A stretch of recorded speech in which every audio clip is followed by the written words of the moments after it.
Di mana sih investasi yang paling cuan di tahun 2025? Nah, ini pertanyaan yang pasti lagi banyak dipikirin sekarang. Jadi video ini gue akan bahas 10 saham 2025 menurut Barron's, salah satu majalah finansial terbesar di dunia. Nah, untuk yang belum tahu, majalah Barron's ini tiap tahun ngeluarin prediksi tentang saham-saham yang berpotensi ngejadiin tahun berikutnya sukses besar. 2024 jadi tahunnya Seven Magnificent Stocks atau Alphabet, Amazon, Apple, Meta, Microsoft, Nvidia, dan Tesla yang bikin S&P 500 naik lebih dari 25%. Tapi ini yang menarik, menurut Barron's, peta 2025 bisa berubah. Kenapa harus prediksi mereka? Meski pilihan mereka di tahun 2024 belum ngalahin return S&P 500, pilihan tahun 2023 malah unggul 10% di atas indeks. Tahun ini, buat 2025, Barron's fokus ke perusahaan yang punya fundamental yang solid, valuasi menarik, prospek pertumbuhan, dan menjanjikan. Mulai dari raksasa e-commerce Asia, monopoli teknologi, semikonduktor Eropa, sampai ke konglomerat bank global, sektor mewah, bioteknologi, dan energi. List ini jauh lebih diversifikasi dibanding saham-saham big tech biasa. Kita mulai dengan Alphabet. Alphabet perusahaan induknya adalah Google. Nah, balik lagi jadi favoritnya Barron's. Bukan kebetulan sih. Meskipun 2024 jadi tahun yang gila buat saham-saham teknologi, Alphabet masih jadi paling murah di antara Seven Magnificent kalau dilihat dari valuasi. Emang ada tantangan, pertama tekanan regulasi, persaingan ketat di AI, sampai pertanyaan soal gimana robot taksi dari Waymo bakal bersaing nanti di pasar. Tapi, bisnis Google itu sangat terdiverifikasi. Mulai dari mesin pencari, iklan online yang masih banyak menghasilkan profit, Google Cloud, YouTube, sampai proyek ambisius mereka di other bets kayak si Waymo ini. Ditambah lagi situasi keuangan Alphabet yang sehat dengan lebih dari 100 miliar US dollar cash bersih, ini bikin mereka punya ruang buat buyback saham lebih besar dan bahkan mungkin bagi dividen di masa depan. Barron's yakin kekhawatiran pasar soal Alphabet udah priced in di harga saham yang saat ini. Kalau Alphabet bisa nunjukin kekuatan mereka di AI dan memonetisasi ekosistem mereka yang lebih baik, sahamnya punya potensi buat naik ke level baru. Alibaba, raksasa e-commerce dan cloud disebut-sebut sebagai salah satu investasi paling undervalued di sektor ini kalau dibanding sama rivalnya di barat seperti Amazon. Panjang 2024, performa saham Alibaba nggak begitu bersinar. Penyebabnya, banyak yang ragu sama ekonomi Cina, konsumsi yang melambat, tensi geopolitik, sampai kebijakan dagang yang mungkin diambil pemerintah baru Amerika Serikat. Tapi menurut Barron's, semua pesisme ini udah price in di harga saham yang sekarang. Alibaba aja saat ini sudah diperdagangkan di level 10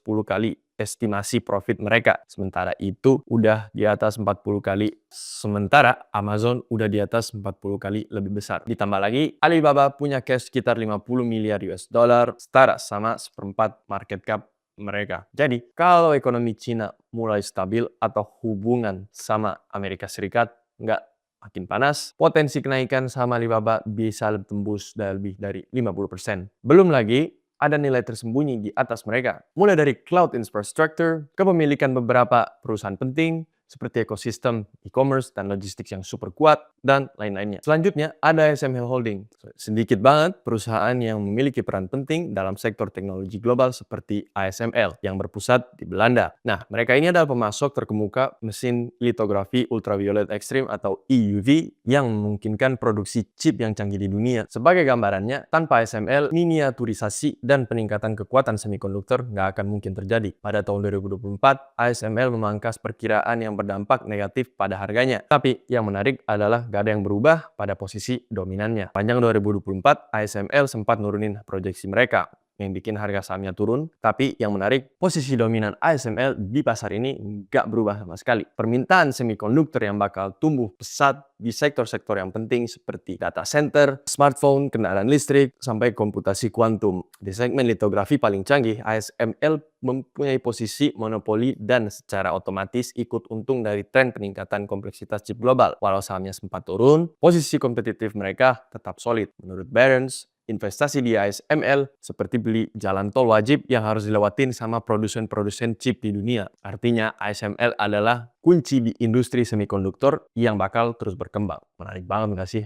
Berkshire Hathaway. Nah, kerjanya Warren Buffett dan almarhum Charlie Munger adalah contoh investasi yang berlawanan sama euforia saham teknologi. Dengan kepemilikan di Apple, asuransi, kereta api, energi, retail, dan ratusan bisnis lainnya, Berkshire adalah konglomerat yang mampu menghasilkan pendapatan stabil dan punya cadangan cash lebih dari 300 miliar US dollar. Memang di tahun 2024 ini, Warren Buffett kelihatan terlalu hati-hati, nggak banyak belanja di pasar, bahkan mereka malah menjual sebagian saham Apple terlalu cepat. Tapi ini tidak sama sekali ngehilangin fakta kalau Berkshire Hathaway adalah perusahaan yang paling siap manfaatin koreksi pasar kalau ada peluang emas di tahun 2025. Yang bikin menarik, kekuatan Berkshire nggak cuma bergantung sama Buffett aja. Struktur manajemen mereka udah dirancang buat bertahan lama dengan para direksi yang benar-benar ngerti dan ngejalani filosofi Oracle dari Omaha, Nebraska. Di tengah pasar yang nggak terlalu meledak-ledak, Berkshire ngasih kombinasi nilai investasi, ketahanan, dan kemampuan buat belanja besar saat ada kesempatan besar di Barron's. Menurut Barron's, Berkshire itu kayak jangkar defensif yang stabil, kuat, dan bisa kasih return solid dalam jangka yang panjang. Citigroup. Di sektor perbankan, Barron's mengandalkan Citigroup, bank yang dianggap sering ketinggalan dibanding raksasa AS lainnya seperti JP Morgan atau Bank of America diperdagangkan dengan valuasi yang lebih tinggi. Nah, saham Citi masih ada di bawah nilai bukunya. Tapi sekarang ada transformasi besar yang lagi jalan. CEO mereka, Jane Fraser, lagi fokus mencari jalan ke divisi yang lebih menguntungkan dan berusaha ningkatin return on capital atau ROI. Nah, Citi punya posisi kuat sebagai pemimpin pembayaran internasional, masuk top 5 dalam perbankan investasi atau investment banking, dan dominan di bisnis kartu kredit mereka. Kalau Citi berhasil ningkatin profitabilitasnya, pasar bisa aja ngasih valuasi yang lebih layak sesuai ukuran dan posisi global mereka. Menurut Mark Mayo, analis perbankan ternama, Citi bisa jadi kejutan besar di 2025. Nah, buat Barron, investasi di Citi hari ini seperti beli saham dengan diskon sambil nunggu rencana restrukturisasi mereka berhasil. Everest Group. Sekarang kita masuk ke konteks yang berbeda. Dunia saat ini dihadapkan pada risiko yang makin meningkat. Bencana alam yang sering terjadi, cuaca ekstrim, dan tensi geopolitik. Dalam situasi seperti ini, reasuransi jadi makin penting. Salah satu pemain global di sektor ini adalah Everest Group. Tapi anehnya, saham mereka diperdagangkan di valuasi rendah, seolah-olah perusahaan ini punya masalah. Padahal itu kebalikannya. Pasar khawatir kalau Everest bakal perlu meningkatkan cadangan mereka untuk klaim di masa depan. Tapi bahkan kalau senario itu terjadi, posisi keuangan Everest masih sangat kuat. Permintaan untuk reasuransi berkualitas juga naik dan Everest menargetkan bisa ngasih return tahunan 17% sampai tahun 2026. Kalau keraguan soal cadangan mereka bisa terasasi, saham Everest punya potensi buat lepas landas. Nah, ini adalah taruhan kontrarian. Beli saham ketika harganya belum mencerminkan kekuatan fundamental perusahaan di industri yang punya tren positif jangka panjang. LVMH, sektor barang mewah itu sifatnya siklikal. Dan di tahun 2024, LVMH sempat kena imbas gara-gara konsumsi yang pernah lemah di Cina, pasar terpenting mereka. Tapi tenang aja, kekayaan dunia nggak hilang begitu aja. Dan keinginan buat punya brand ikonik seperti Louis Vuitton, Hennessy, Tiffany, Bulgari, dan sebagainya masih tetap tinggi. Kalau ekonomi Cina bangkit lagi dan kelas atas di Asia balik haus sama produk mewah barat, LVMH bisa tumbuh lagi dengan kencang. Nah, sebagai pemimpin tak tergoyahkan di bidang fashion, perhiasan, wine, spirits, LVMH punya kekuatan luar biasa buat nentuin harga mereka. Valuasi mereka udah terkoreksi gara-gara perlambatan di Cina. Jadi menurut Barron, ini peluang beli sebelum permintaannya naik lagi. Barang mewah itu nggak soal diskon, tapi soal kelangkaan dan prestige. Dan LVMH adalah puncak dari itu semua.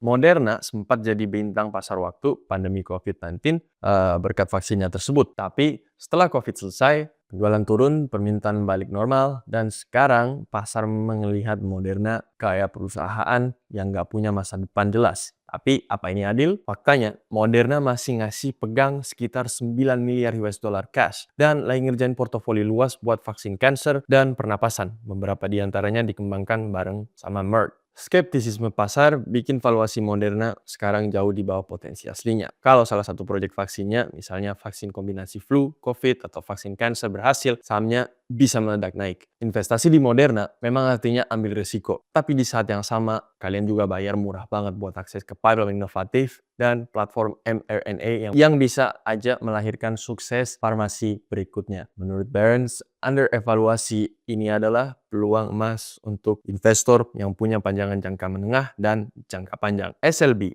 atau yang sebelumnya dipanggil Schlumberger. Transisi energi itu nyata, tapi minyak dan gas masih bakal jadi bagian kebutuhan dari dunia selama beberapa dekade ke depan. Dalam konteks ini, SLB, pemimpin global di layanan perminyakan, mempunyai posisi yang strategis. Mereka beroperasi di lebih dari 100 negara, menguasai niche paling penting dalam rantai energi, dan bahkan punya bisnis digital yang bikin operasional klien mereka lebih efisien. Meskipun sahamnya sekarang diperdagangkan jauh di bawah evaluasi historisnya, SLB tetap mampu ngasilin arus kas yang solid. Kalau kita lihat kenyataannya, konsumsi hidrokarbon nggak bakal hilang dalam semalam. Kan perusahaan minyak lagi berusaha maksimalkan profitabilitas mereka juga. Dalam situasi ini, SLB adalah mitra teknis yang sempurna. Menurut Barron's, investasi di SLB adalah pilihan yang masuk akal karena mereka mengombinasikan pengalaman, inovasi, dan resiliensi di sektor yang bakal tetap krusial. Bahkan ketika ekonomi makin beralih ke energi yang lebih hijau. Uber, banyak yang khawatir kalau hadirnya kendaraan otonom kayak robot taksi dari Waymo atau Alphabet dan Tesla bakal bikin platform Uber jadi gak relevan lagi. Tapi faktanya Uber adalah jaringan mobilitas terbesar di dunia. Dengan lebih dari 150